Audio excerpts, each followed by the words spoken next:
Look, the way Iran is being explained to you right now is way more misleading than people realize, because it's not just about what's happening, it's about how it's being framed. In Western media, Iran often gets reduced to a very simple story: oppressive regime versus oppressed people. And once you start to frame it that way, the solution starts to feel obvious: pressure, intervention, escalation. But that framing also does something subtle. It flattens complexity, and it treats the audience, you the kind viewers, like you can only understand things in black or white. And people aren't stupid. So in turn, the conversation gets reduced to a false choice. Either you oppose the Iranian government, or you support bombing it. But that's not actually a real contradiction. You can be critical of the government, and still recognize that bombing a country is not a path to liberation. Those positions can coexist, they're just not convenient for simplified narratives. And this is where diaspora politics starts to matter, because certain diaspora voices end up shaping how this gets framed. Take Reza Pahlavi, for example, the US-Israel sponsored candidate, and parts of the LA-based Beverly Hills Iranian diaspora. They tend to have more access to Western media, and are just more legible to Western audiences. But their positions, especially around regime change and alignment with Western and Israel policy, don't necessarily reflect the full range of perspectives inside Iran.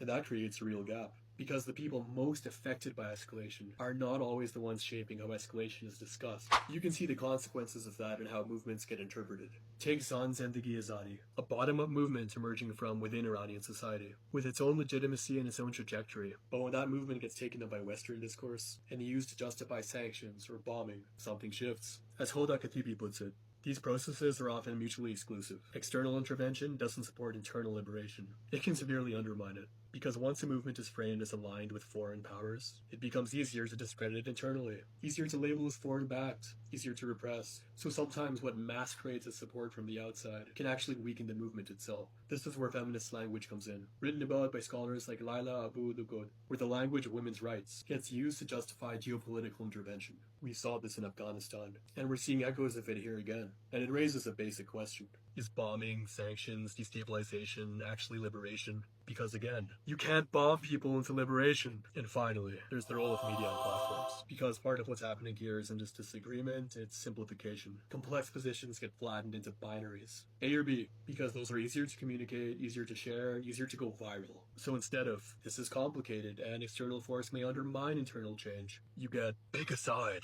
But reality doesn't work like that, does it? Treating audiences like they can't hold two ideas at once actually narrows the conversation in a serious way. So the question isn't just whether pressure is well-intentioned, it's whether the logic behind it actually holds. Because if you look at the pattern, historically, structurally, materially, it's pretty fucking consistent. The US government struggles to take care of its own people, so the idea that they're acting out of concern for Iranians, nah, it doesn't really hold. And when escalation increases, who actually pays the price? So again, if the method is pressure, destruction, escalation, that ain't liberation.